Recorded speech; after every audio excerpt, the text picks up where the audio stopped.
ഫിലിപ്പീൻസിലെ തെക്കൻ ദ്വീപായ മിൻഡാനോയിൽ അനുഭവപ്പെട്ട അതിശക്തമായ ഭൂകമ്പത്തിൽ കത്തോലിക്ക ദേവാലയങ്ങൾക്കും തീർത്ഥാടന കേന്ദ്രങ്ങൾക്കും വ്യാപക നാശനഷ്ടം.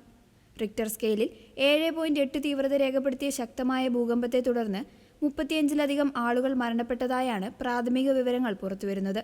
ജനറൽ സാന്റോസ് സിറ്റി തീരപ്രദേശങ്ങളിലാണ് ഭൂകമ്പത്തിന്റെ പ്രഭവ കേന്ദ്രം. ഭൂകമ്പത്തെ തുടർന്ന് മേഖലയിലുടനീളം സുനാമി മുന്നറിയിപ്പും അധികൃതർ പുറപ്പെടുവിച്ചിട്ടുണ്ട്. കടൽ തീരങ്ങളിൽ അസാധാരണമാംവിധം വലിയ തിരമാലകൾ അടിച്ചതിനെ തുടർന്ന് തീരദേശവാസികൾ വൻ പരിഭ്രാന്തിയിലാണ്. ഭൂകമ്പത്തിന്റെ ആഘാതത്തിൽ ലേക്ക് സെബുവിലുള്ള പ്രശസ്തമായ ഡിവൈൻ മേഴ്സി തീർത്ഥാടന കേന്ദ്രത്തിന് കനത്ത നാശനഷ്ടമാണ് സംഭവിച്ചിരിക്കുന്നത്. ഇവിടെ തീർത്ഥാടകരെ ആകർഷിച്ചിരുന്ന ഈശോയുടെ രൂപം ഭൂകമ്പത്തിൽ പൂർണ്ണമായും തകർന്നു വീണു. ഫിലിപ്പീൻസ് കത്തോലിക്ക മെത്രാൻ സമിതി തങ്ങളുടെ ഔദ്യോഗിക സോഷ്യൽ മീഡിയ പേജുകളിലൂടെയാണ് തകർന്ന രൂപത്തിന്റെ ദയനീയ ചിത്രങ്ങൾ വിശ്വാസികൾക്കായി പുറത്തുവിട്ടത്. പ്രദേശത്തെ മറ്റു നിരവധി ദേവാലയങ്ങളുടെ മതിലുകളും മേൽക്കൂരകളും തകർന്നതായും റിപ്പോർട്ടുകളുണ്ട്. ഭൂമിശാസ്ത്രപരമായി ഏറെ അസ്ഥിരമായ ടെക്ടോണിക് പ്ലേറ്റുകൾക്ക് മുകളിലാണ് ഫിലിപ്പീൻസ് സ്ഥിതി ചെയ്യുന്നതെന്നതിനാൽ ഈ പ്രദേശം ലോകത്തിലെ തന്നെ ഏറ്റവും വലിയ ഭൂകമ്പ സാധ്യതയുള്ള മേഖലയിലൊന്നാണ്.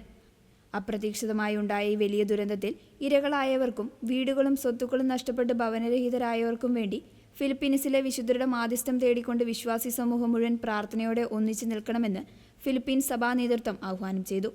ദുരിതാശ്വാസ പ്രവർത്തനങ്ങൾക്കായി രൂപതകളുടെ നേതൃത്വത്തിൽ പ്രത്യേക സന്നദ്ധ പ്രവർത്തകരെ ഇതിനോടകം തന്നെ നിയോഗിച്ചിട്ടുണ്ട്.